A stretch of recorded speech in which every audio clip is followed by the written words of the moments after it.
It was the dawn of the third age of podcasting, 30 years after the series had launched.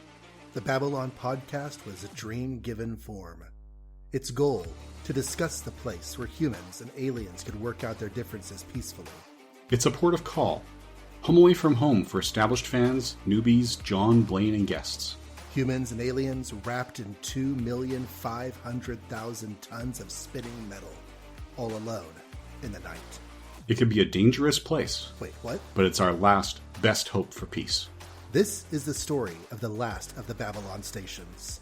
The year is 2024. The name of the podcast is Babylon 5, 30 years later. Hello and welcome to Babylon 5, 30 years later, the podcast where we look at episodes of Babylon 5, 30 years after their original broadcast date. And we is myself, Blaine Dollar, and my co-host, John Wilson. How you doing, John? I'm doing all right, Blaine. Hey, listen, I know that you like to pay attention to the download numbers. If you happen to notice that we have like a few thousand fewer listeners, they're not dead. Just to let you know. I can't really go into detail. I had to shuffle some paperwork, so no one would notice they were gone. But yeah, they're not dead. Okay, that's good. And I do pay attention to download numbers, so it'd be very notable if we lost a few thousand. Right. When we're not up to those numbers in the first place. Well, negative listeners, I figured, the color of the font turns red on the screen, so. Yeah. Well, judging by the feedback we've had so far, we don't have a lot of negative listeners, at least up to this point of the recording. No, we are discussing Seek Transit Vir, which originally aired on April 15th, 1996. Directed by Jesus Trevino. John, please correct my pronunciation as necessary. I did not have the name in front of me, but that sounds right. Okay. And it is written by J. Michael Straczynski, as so many of these episodes are, especially going forward. As we've said before, there's only one non-JMS episode until we hit Crusade. So there are definitely less than 13 total. I forget how many of Crusade JMS wrote himself, but it was definitely more than one or two. But yes, this is one. To summarize, we have a sort of A, B, and C plots. The A plot is that Vir is about to get married to a woman he met after the engagement had been arranged by their parents. This is Lindisty, who has come to Babylon 5 to meet him for the first time, just as he is returning from his role on Narn as the ambassador. So he and Lindisty are trying to get to know each other. Sort of a very tightly related B plot is that ambassador role. Early on, it starts with Vir on Centauri, giving his reports on Minbar to the Centauri government, who have recognized Londo's hand in those reports and are telling Vir, no, we need complete truth, so don't run your reports through Londo anymore. And just as Vir is leaving, that attaché tells him a joke. What's worse than a room full of angry Narns? One Narn with the key. Ha ha ha. And then as Vir leaves, he walks into a room filled with Narns. When he's back on the station, he tells Londo that there was a very uneventful trip and nothing happened, which raises some questions. And as we're going through, Zach Allen shows up, noticing a whole lot of Narns have been getting transfers through Babylon 5, authorized by the Centauri representative named Abrahamo Lincolni. So they feel it's probably related to this when Vir and his fiancée are attacked in the hallways. As they're digging through the paperwork, it appears that Vir has been using his knowledge of Earth history to come up with this Abrahamo Lincolni character and using it to get Narns off of Centauri, and every single one of over 2,000 Narns are now reported dead. And Vir is forced to admit in front of Londo that they are not dead. He actually got them out of Centauri territory entirely, but the Centauri care about live Narns, they don't care about dead Narns, so he forged the paperwork to make it look as though they had died, when really they were escaping safely, especially the women and children. This tarnishes his reputation with Londo. It also makes the station staff question, why then Vir was being attacked. They were thinking, well, if the Narns thought that their friends and family had been killed en masse, that would explain the Shankar that was declared by the Narn that attacked him in the hall. As the episode progresses, we find out that Veer was never the target. It was actually his fiancée, Lindesty, who with her father had culled the more aggressive Narns from the homeworld. So she basically led mass slaughter and laid a trap for one of the Narns that tried to kill her to offer him to Veer. So he would have the opportunity to kill this Narn himself, which doesn't happen. There's no dialogue saying, well, there might be a line of dialogue saying that he was recovering. I don't remember it. And one of the conversations online, JMS said it was a long editing session. He needed to go back and double check to see if that line had been cut for length, because a lot of people were questioning it. But anyone who thought that Veer actually killed that Narn just was not paying attention. Because apparently that was a point of debate on the forums, but I would agree with JMS. Anyone who watched this episode and actually paid attention would know that Veer did not do that. Yeah, you may not know exactly what happened to him, but it is not a question of whether Veer killed him. Yes. Yeah, there's no doubt that Veer would not have caused harm. What did happen is that this was embarrassing enough, and Londo tried to keep it quiet enough. They've had problems before. The last ambassador went native. That the wedding has been indefinitely postponed. Meanwhile, we have some very brief C&D plots going on. Vanava's feeling a little lost. She's dreaming about showing up for work naked, things like that. And realizing that the Abraham Lonconi persona that only Veer and station personnel knew about was still on the books, she added a little bit to the file so that they still have a way to sort of work through the Centauri to get more Narns out safely. It's given her a renewed sense of purpose. And then the final plot is barely more than one scene. Sheridan invites Delenn to dinner. He tried making flarn, which is what she made for him when she served him dinner. Apparently did not do a very good job of it. But, of course, Minbari are permitted to lie when it saves somebody else's face and helps maintain their honor. So Delenn does, say that he's done a good job, even though she's actually hiding and stashing. He's probably thankful that Sheridan had to leave their dinner early to go deal with the assault in the hall. So, did I miss anything major there? No, that feels like everything. The gradual reveal of what happened with the Narns with Veer, I thought was rather effective. How they kind of revealed that in stages. Veer has a story constructed that allows him to both be off the hook and also look like he's doing his job, when it turns out that, he was very much not doing his job and, of course, taking advantage of his position to be a force for morality. I was thinking, since we find out at the end of the episode that this is not the first Minbari attaché who's gone native, so to speak, in the words of Mollari, at the beginning of the episode, whenever Veer is being told to use his own wording, I was wondering if maybe that was a bit of, we need to keep our eyes on you and make sure that you are doing what you're supposed to be doing, so be turning in honest reports. Now, maybe that little scene with the Emperor's adjutant, or whatever you want to call it, maybe that was setting up other things, and you know more about it than I do. But it just felt like on the rewatch that it's possible their efforts to make Veer report honestly would also give them opportunity to see if their Minbari person is a bit too sympathetic to the Minbari. It's possible.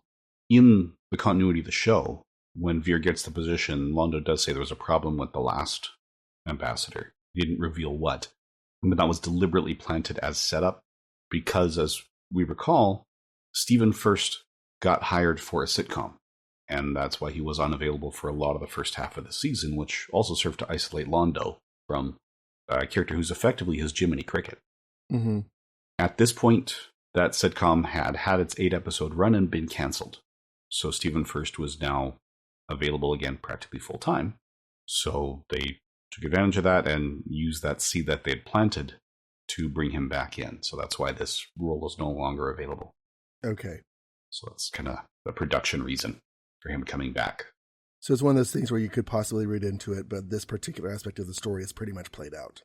For the most part, yes. So Veer is done in that role. Now, whether he is still viewed positively or negatively by the Centauri, right? Sometimes opportunities come up, as we've already seen JMS has made use of Michael O'Hare's departure, or Andrea Thompson's departure, the people who left the gathering. He will find reasons in story which sometimes inspire new minor threads, even though the big picture has been mapped out pretty much from the start. So, what did you think of Lindisty before the whole gross stuff at the end? Before that reveal, I vaguely remember even the first time I watched this about 20 years ago when it was on DVD.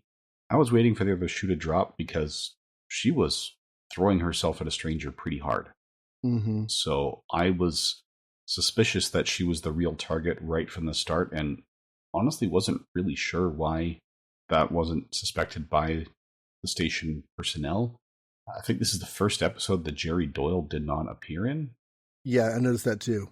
Yeah, I wonder if it was because of his recent arm injuries. But it actually worked for here, because if Garibaldi was here, he is paranoid enough that he'd say, well, how do we know it's Veer? What do we know about her? Mm-hmm. Which, to me, is the obvious question that nobody was asking, which was another red flag. The fact that nobody said, well, maybe it's her. It was like they were trying not to tip their hand to the audience to keep it light and fun that it was her the whole time. So, yeah, soon I was already suspicious just because she was so enamored with Veer before she ever met him, and then throwing herself at him, and nobody was saying, well, maybe it's her. So the character works in a lot of ways, right? This is designed to be a light episode with teeth that show themselves when you're pretty deep into it.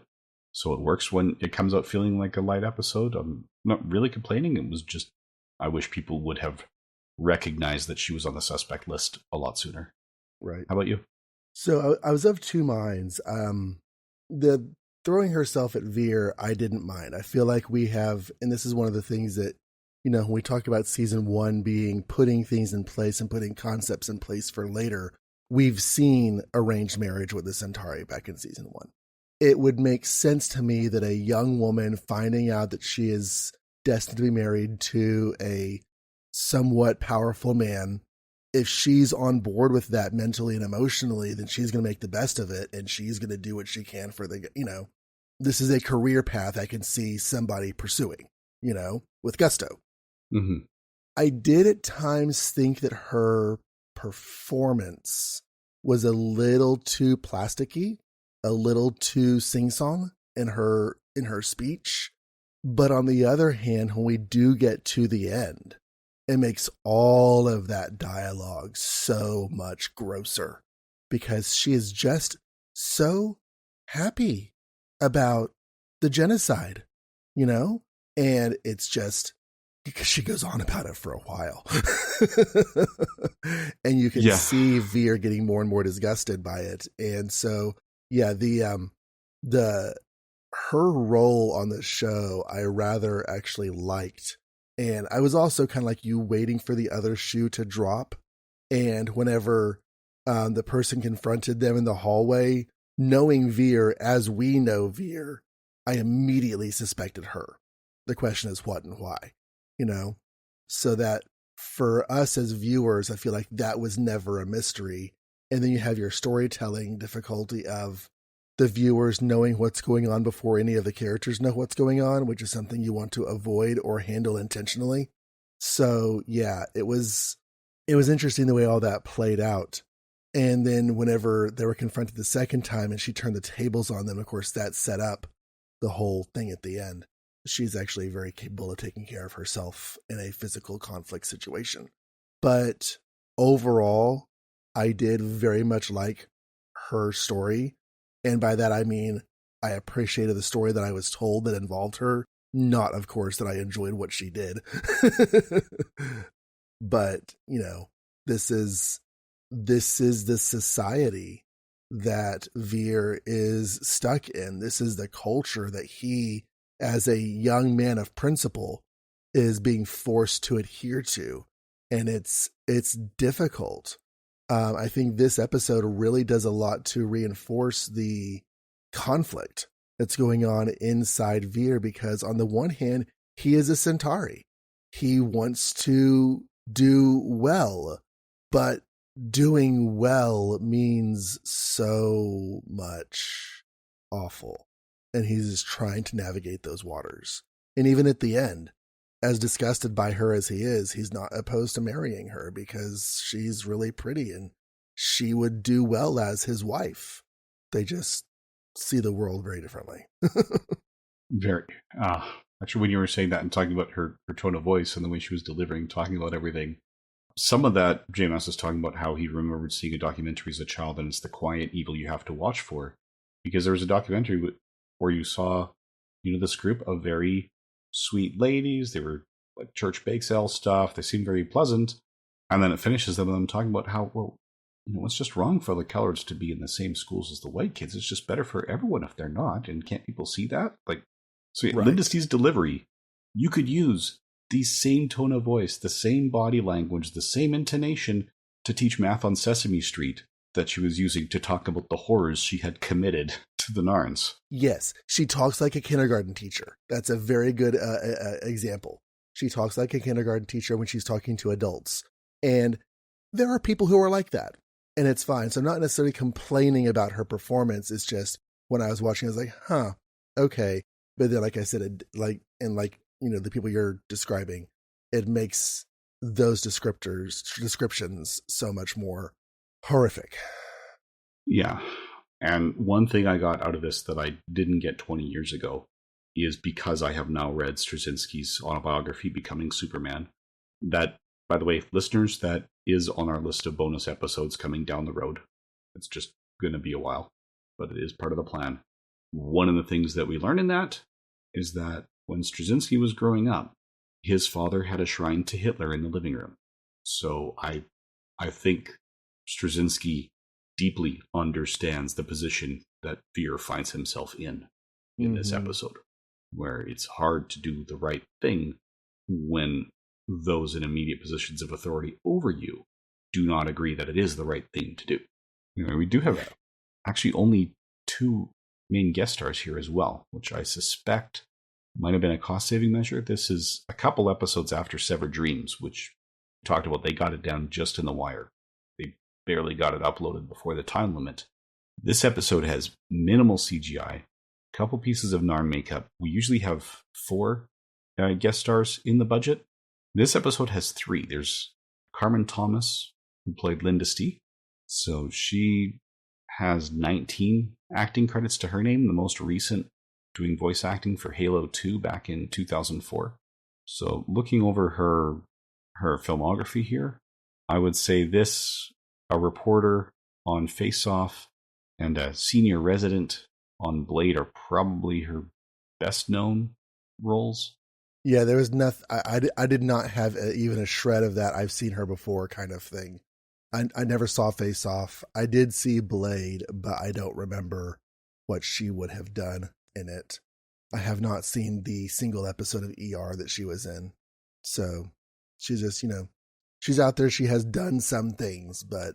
Yeah, I'm looking at it like The Bare Impure Thoughts. The first thing she was in that I've even heard of is The Revenge of the Nerds 2. And I'm not sure if I was aware of the sequels. And her character, that is just cute co-ed. She didn't even get a name. I've seen the second one. I may have seen the third one because when I saw the first one, I was not old enough to realize. I was old enough to appreciate the kind of movie it was being. I was not old enough to realize how horrible it was being. So I saw the sequels. That was the same. I saw it when I was far too young to see it in theaters or rent it myself. It was, yeah, sort of at a friend's house, and I just found out later, right? It looked like we had a terrible movie. I think we were like 13 or 14, and it was friend had a sleepover for his birthday. His mom wasn't paying that much attention, so she had no idea that one of his friends had actually swapped the tapes in the rental boxes. First Revenge of the Nerds came out of a box that was not labeled Revenge of the Nerds. But yeah, it's not a great franchise in terms of treatment of human beings. Nope. I'm looking at Damian London, who is the person at the beginning, and he's in a few different episodes. I don't know if he's always the same character because we have seen him before. Yeah, he is a Centauri official. He was a senator in Quality of Mercy. This is his second appearance as an official, and then we'll see him 4 times as a minister and 4 times as the regent, or 3 times as a regent. So this is his second of 9 appearances. And yes, they are all the same character. Okay. And then James Jude Courtney is our other guest star as the Narn who was attacking them. He's got 24 acting credits. This is his second appearance on Babylon 5. His first, he was Gior in TKO, which is still our most recent release at the time of this recording, as it was last week. Just that's there funny. was a break after that. Gior was the big fighter that he fought, right? I think so. I didn't rewatch it lately. Okay, so when we saw that the first time, I thought he was another actor. And whenever we had our conversation, you talked about who he was. I said, oh, he's not another actor. So then I went back and watched it recently. And I was like, oh, look, it's that other actor. And I listened to our conversation on the episode. It's not that other actor. It's this guy. Like, oh. So now I'm looking at James Jude Courtney and I can see Gior's face in his face. He's definitely not the other actor I thought he was. And yeah, now he's, Yeah, and he played a boxer in Far and Away, and most recently The Shape in the recent Halloween trilogy. I don't know what The Shape is. I think he's just the guy in the mask, but I could be wrong on that. Yeah, I think so. I think it's... I haven't seen any of the Halloween movies, but I think it's probably the equivalent of saying that David Prowse was Vader, when most people think James Earl Jones, but James Earl Jones was the voice, and David Prowse was in the costume. When we found out they weren't using his voice, he started slightly tweaking the lines in ways that were designed to try and make the others crack up. So, yeah, we actually had a whole conversation about how you haven't seen slasher films, and you should, if you're going to watch one, the first Halloween is a good one to watch. 2 years ago when we did that episode, because we saw the same acting list. Yes. All right. Yeah. So I don't know how much more. I mean, it's a good episode. It's a nice breather. I mean, JMS had the image of what he called the Centauri sunrise, that crest of hair coming up over the edge while Londo was attacking a bug, and he just burst out laughing and had a hard time settling himself down. And he realized after all these intense episodes, the audience probably needs a laugh too. Mm-hmm. So he kept a light tone in this episode for at least the first portion before it hits you at the end. When you had said recently that if you're laughing at Babylon 5, get ready to stop real quick. I thought about that when I was laughing at the beginning of this episode. And yeah, we're not done yet because we have a few other things to talk about with the other characters. But Mindy was in the room for a lot of this episode, and she thought that Lindisty's presentation was super cute because, of course, she has the bald look in the front, which she pulls off very, very well. And then her ponytail coming out the back. Mindy just thought that was a really cute look. But we should talk about at least a little bit about Ivanova, and then I want to talk about Sheridan. Mm-hmm. Ivanova opening at the beginning. Of course, Claudia Christian is a beautiful woman, and all the male viewers were very, very aware that she was a beautiful woman in the 90s. So this felt a little bit like a fan service, but because Babylon 5 is Babylon 5, it was done with complete... There was nothing... Even though the scene concept itself might be a little bit gratuitous, there was nothing at all put on screen that was gratuitous. And there's nothing about Claudia Christian's visuals that were exploited by the camera, which I thought was good. If you're going to do a scene like this, do it in a way that, conveys the scene, but does not exploit your actor. And I thought this worked very well and was very amusing. And just waiting for her to realize what was going on was funny. Yeah, I appreciate the way it was shot. Earlier there was a scene where, the pasties were malfunctioning. The way this was shot, she could have been wearing a strapless one-piece bathing suit. Mm-hmm. Like, we see her from the shoulders up, and I think from below the knees. It's below the knees, yep.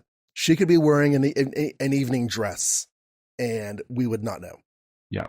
So, and if I were Claudia Christian in that case, given the issues they had with pasties before, I would appreciate being able to wear something more reliable for that shooting sequence. So, yeah, it's one where we get what the characters in her dream are seeing, but there's no indication whatsoever that the people on set saw anything close. Yeah. And the camera did not, there's no midriff in her backs. There's no, side evidence of curvatures that would be, yeah, it's all done very tastefully.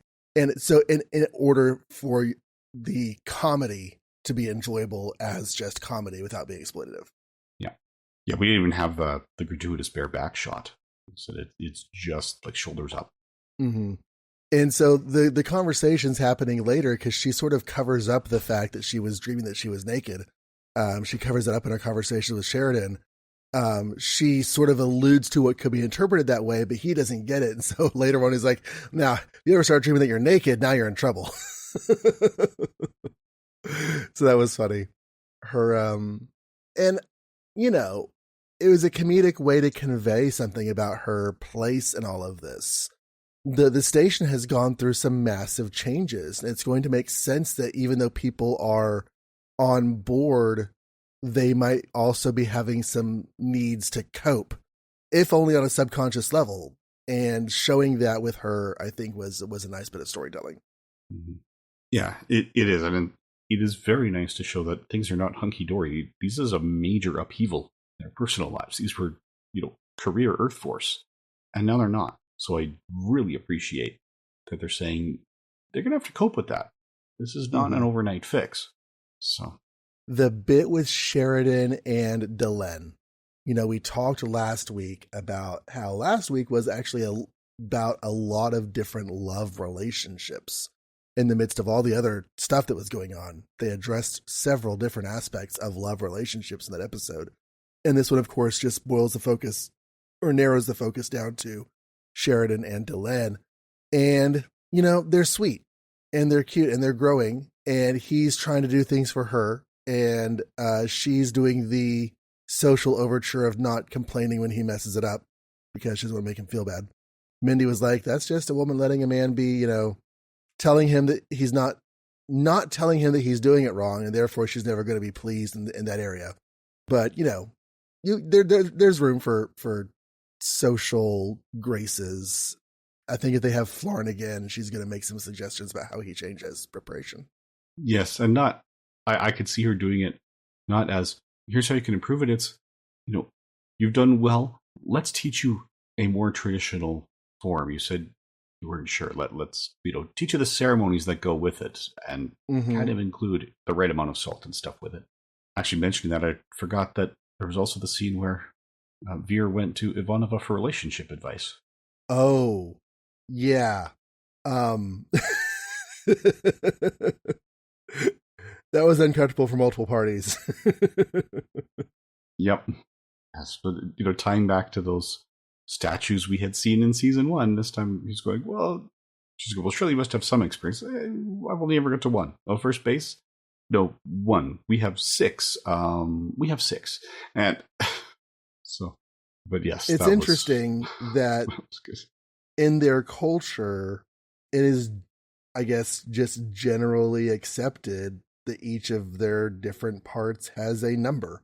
Obviously, that's not biologically intrinsic because we don't come with numbers on ourselves. But I think it's one of those things that, we give things unofficial names, and so all of their stuff has has numbers attached to it. I don't know. That's just an interesting aspect of a culture. Yeah, and it's, now that you're saying it and I'm thinking about it, I'm wondering if it's universal agreement about which is 1 and which is 2, or if it's like a right-handed versus left-handed thing, where there might be individual preferences. True, could be.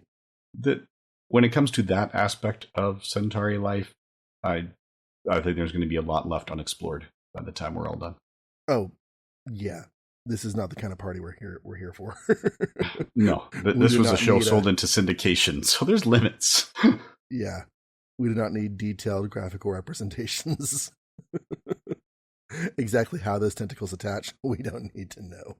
But yeah, going to her for advice and her being flustered by it, yeah, that was good. Yeah, but in terms of how the tentacles attach, we almost found out in season 1 when we had a backless Centauri getting out of bed. I think it was was it Born to the Purple, or was it? I think it was Adira, and the script actually called for 6 gill-like structures on her back. And the makeup people came going, this is going to be expensive. Why do we need this? And I think it was Detilio who wrote it. When he explained, they're like, okay, that is not happening.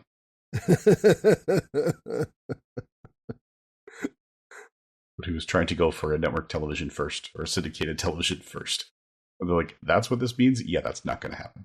Because it wasn't an episode before we knew as much about the Centauri as we do now.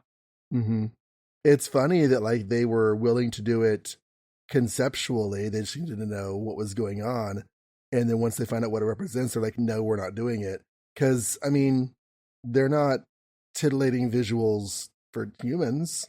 So, I don't know. That's just funny where censors will draw the lines on things. Yeah. Well, it wasn't even the censors, it was the makeup people going, no, we don't want to hear about this 6 months later when the censors figure out what it is. It's already going to be budget pushing. So let's just put her in a dress, okay? So the stuff with Sheridan and Delenn is cute. They're moving forward. And it's interesting because I'm watching the early episodes. I actually went back and started over again because all the stuff we've been doing in season 3, I've been wanting to share with Mindy. So we watched The Gathering this week, and we're going to try to catch up to the podcast releases. But yeah, seeing the relationship as it was starting and in its super early days with Sinclair, and then seeing it here, it just feels a little bit weird, but of course needs must when characters change. And yeah, I like that they're moving forward. I'm curious to see how they go. Okay, well, we have a couple of seasons to find out. We didn't have any Garibaldi on this. We didn't have a lot of our regulars. Franklin was completely absent. Even though all the Narn stuff, we didn't have Jakar. Yep. No Lanier, no Marcus. So just a little private, sort of intimate episode with a few of the regulars and moving on. Yeah, we did have one episode or one scene with Zach Allen. That's again, I'm wondering if Jerry Doyle was just out with the injury, because that could have just as easily been a Garibaldi scene. Yeah, it feels like it should have been a Garibaldi scene. Yeah, but then he would have been wearing a different coat. I don't know if you noticed, but the jacket that Zach Allen is wearing is still the one with the Night Watch logo on it. He didn't take his armband off? No, they had the jackets with the last one. They're supposed to take over security, so the Night Watch logo, instead of being on the armband, it was a crest on the chest. And he had it kind of loosely over his shoulders, which, given the choice he made, I'm wondering if that was intentional or if that was just, hey, Doyle's not available, can you come in? And this is the outfit we've got available for him, because he's not in the Earth Force. So he kind of has the Night Watch over the Earth Force. It was a weird costuming choice. So that's why part of the reason I'm wondering, was that a last-minute substitution because of Doyle's injury? And also, that's your uniform. I mean, that's what you're supposed to wear. And you don't exactly get replacements of those easily, especially out here, where you can't get eggs. Yeah. So he seems to have the Earth Force on underneath. It was the other one over his shoulders. So that's why I was just wondering, maybe that's an issue. And part of it at this point, as soon as the command staff got the new uniforms at the end of the last episode, every other person who was in Earth Force is going, hey, can we have one of the cool new ones now? So it was originally conceived of just for those 4, but we'll see them start to creep into the rest of the cast over time, because they just kept asking and asking and asking, so they spread out the bill. I did mean to mention, whenever we got to the uniforms and our discussions for that episode just kind of stayed a lot more general than we tend to be, I don't super love them. All the geometry going on in the upper torso, I don't know, just feels weird. But it's fine. It's not like it's gonna break the show or anything, but I definitely preferred the previous uniforms. Yeah, I don't know how much of it were people saying, oh, I like the look of the cool new black ones, because remember, this was also the 90s, right? They're lucky they didn't have 87 pouches in them. They do on the inside. Just open them up. Yeah. So it could have been that, but I also think they were also apparently just more comfortable to wear for the cast. Mm-hmm. Because that is one thing about on-screen uniforms. The TV production is notorious for saying, let's make it look good and not be super concerned with the comfort level of the actors. Right. Which is why there's, well, we almost made it without talking about Star Trek. But that's why there's speculation that at the end of season 2, when all those incredibly uncomfortable uniforms that kept giving everybody wedgies got stolen and had to be replaced and redesigned, people are speculating it was an inside job that was possibly assisted or endorsed by a member of the cast. And they really can't narrow it down because everybody hated them. The so-called Picard maneuver, where Patrick Pulls down the Stewart jacket. pulls down the jacket, was in direct response to those badly fitting uniforms. Yeah. Yeah, those just kind of sit on you. And then whenever you move around and stuff, they can, the fabrics are going to ride and catch. And yeah. Well, they're fine. They're what they are. I preferred the more distinguished look of the previous. This seems like someone just kind of threw a starburst on them. The shape, not the candy. And, but it's fine. But anyways, yeah, it's funny you described it as a light episode because it is light in presentation, but it is not light at all in topic or content. Yeah, it's like the musical episode of Buffy. It's very up-tempo, but if you actually analyze it, it's incredibly depressing. And next episode, we have Avalon, King Arthur. I'm curious. Scared? Yeah, a late delivery from Avalon. Yeah. Yeah. Well, it's also directed by Mike Vihar, and we know what Straczynski feels about that. And if all goes as planned, we will have a guest joining us, which will be good. And our last guest of the season nope, that's a lie. We have one more guest for an episode and one more guest for a special. Yeah. So lots of guests ahead. Yeah. Yes, we have a few coming up. This will be a first-time guest as well, who has actually confirmed availability for our planned recording day as we were recording this. So we'll see if all that goes as it should. Yeah. All right. Okay. So, shall we move on to our last best hope then? Mm-hmm. For me, the last best hope can't be anything but Veer. He's so conflicted, so torn, so messed up through all of this, and yet he admits to some extremely heroic. And that's, as I'm saying that, I'm like, wow, that was the theme of the episode. The heroism of Veer is discussed throughout the episode, and always in other contexts. What he actually admits to having done is exceedingly heroic. Broken all the rules, gone behind all the red tape, dodged all of the attentions in order to save the lives and get away from the horrors of Centauri rule 2,000 Narn civilians. And he did it very creatively. And if it weren't for a little bit too much nosiness on the part of Babylon 5 people because they don't know what's going on, because if they had known what was going on, they would not have done anything to expose it. They would have not have brought the attention to it that they did, and Veer could have just kept on trucking. But yeah. Or if Veer had even included more details the first time Ivanova approached him. Whenever it's just the two of them, yes, and he trusted her. Yeah.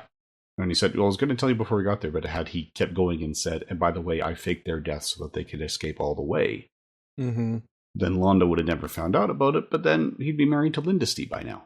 So he saved face in front of the wrong person. He did not need to save face in front of Ivanova, which led to him losing face in front of Londo. And yeah, when you combine that with all of the emotional and hormonal conflicts with his Lindesty pairing, yeah, Veer was a star of the show today. Yeah, I really have nothing to add or dispute. I think this one, it's Veer hands down. He just nailed it. I mean, possible favorite moment, you could talk about Londo going after the insects, but no, to me it was Veer with that, no, they're not really dead. This is what I've been doing. This is why I've been doing it, and I wish I could have done it for more. Mm-hmm. All right, so then moving on to giving form to the dream. So again, there's not a whole lot that's subtle here. So we've seen a pretty blatant change in the status quo for Veer, and in the way that he's going to be viewed by Londo and by station staff because of this.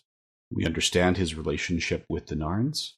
I almost wish G'Kar was in this so he could have found out about it, because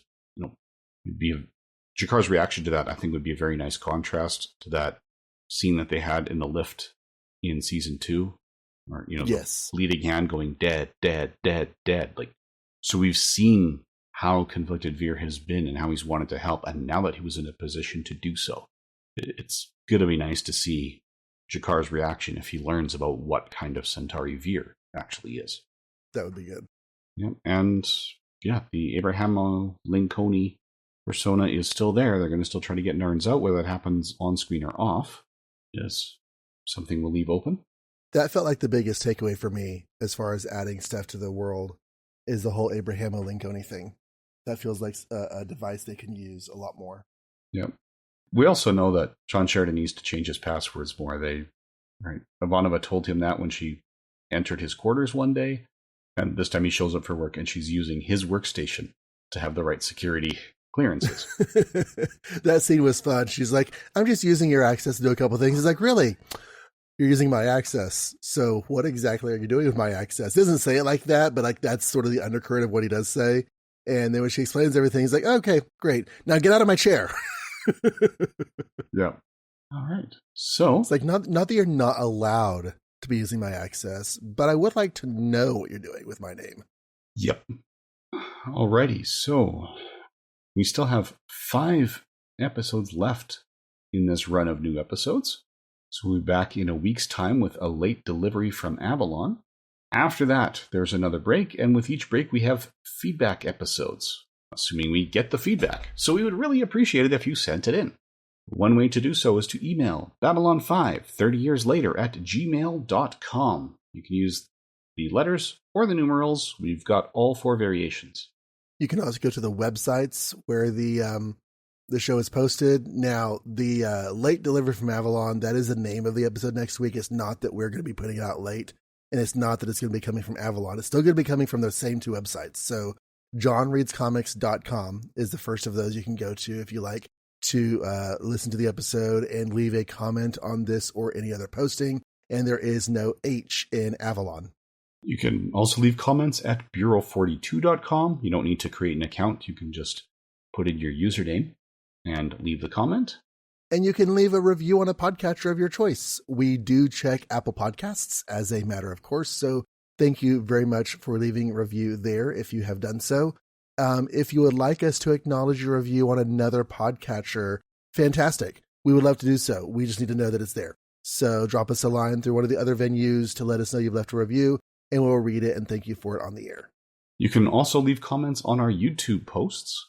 So they might get spam flagged, but we'll be notified, and then we can read and respond to those in those feedback episodes. So until next time, thank you for listening. And good eating to you.